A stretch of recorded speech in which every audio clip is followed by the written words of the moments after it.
नसून उद्योजकांच्या अस्तित्वावर परिणाम करणारा आहे। ज्या सोलर प्रकल्पामुळे वीज खर्चात बचत होत होती, आज त्याच प्रकल्पामुळे उद्योजकांना तोटा सहन करावा लागत आहे। दर महिन्याला एक उदाहरण द्यायचं झालं तर दर महिन्याला 1 लाख युनिट वीज तयार करणारा सोलर प्रकल्प एका उद्योजकांना लावला असेल तर त्याला ह्या पॉलिसीच्या अगोदर 10 लाखाची बचत होत होती। आज ती कमी होऊन या पॉलिसीमुळे 2 लाखापर्यंत मर्यादित आली आहे। यामागील प्रमुख कारणे आहेत तर grid support charges, net metering मधील बदल, बँकिंग मधील म्हणजे स्वतः वापरली जाणारी वीज आहे त्याच्यावरती सुद्धा इलेक्ट्रिक मीटर परिसरातील जर आपण उद्योग बघितले तर 800 ते 1000 ते 1500 उद्योजकांच्या वरती डायरेक्ट इफेक्ट होत आहे।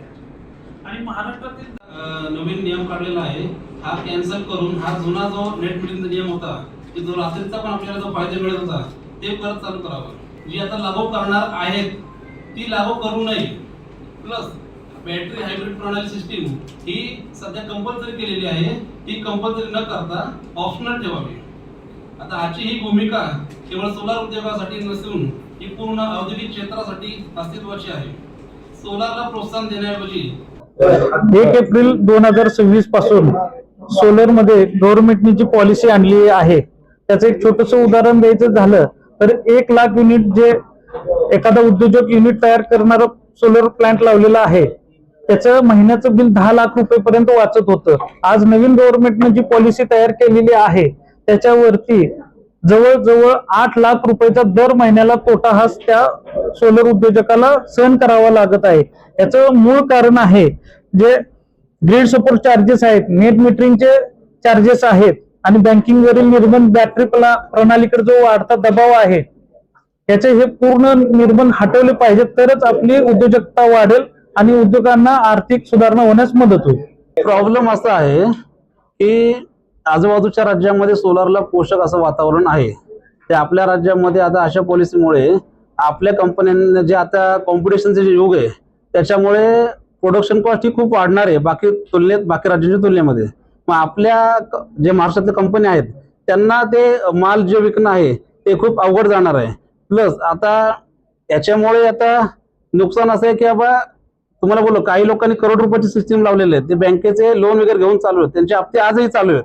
मग त्यांनी काय करत, त्यांना तर आज बेनिफिट मिळत नाहीये, मग त्यांनी हप्ते कसे भरायचे? त्यांनी ज्या उद्देशाने सोलार लावलं होतं तो उद्देश त्यांचा पूर्ण होत नाहीये।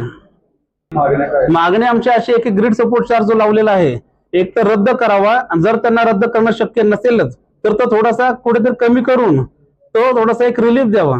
आणि जे नेट मीटरचं जे 9 ते 5 जे त्यांनी टाइम दिलेला आहे हा 24 तास बेनिफिट द्यावा। आणि माझं म्हणणं एकच आहे की त्यांनी हा विचार का नाही केला की एका वेळेस 3 पॉलिसी का लागू केल्या, आता एक पॉलिसी लागू केली असती, 2-3 वर्षांनी दुसरी पॉलिसी लागू केली असती। एका वेळेस एवढे 3 पॉलिसी लागू झाल्यामुळे सगळ्यांना हे म्हणजे नुकसान तर म्हणजे खूप जास्त झालेलं आहे। आणि आता आम्ही कंपन्यांमध्ये गेल्यानंतर आम्हाला जी नाराजी ते व्यक्त करतायत पण ते समोर येणार नाहीयेत। आमची भूमिका तुम्हाला मागाशी सांगितल्याप्रमाणे ही संवादाचीच असेल अजून तरी। आम्ही परत एकदा निवेदन देऊ, परत एकदा काही भेटून काही चर्चा करून काही करता येईल का ते बघूयात, नंतर मग काही आंदोलनाचं काही चर्चा करून आपण पुढे ठरवूयात।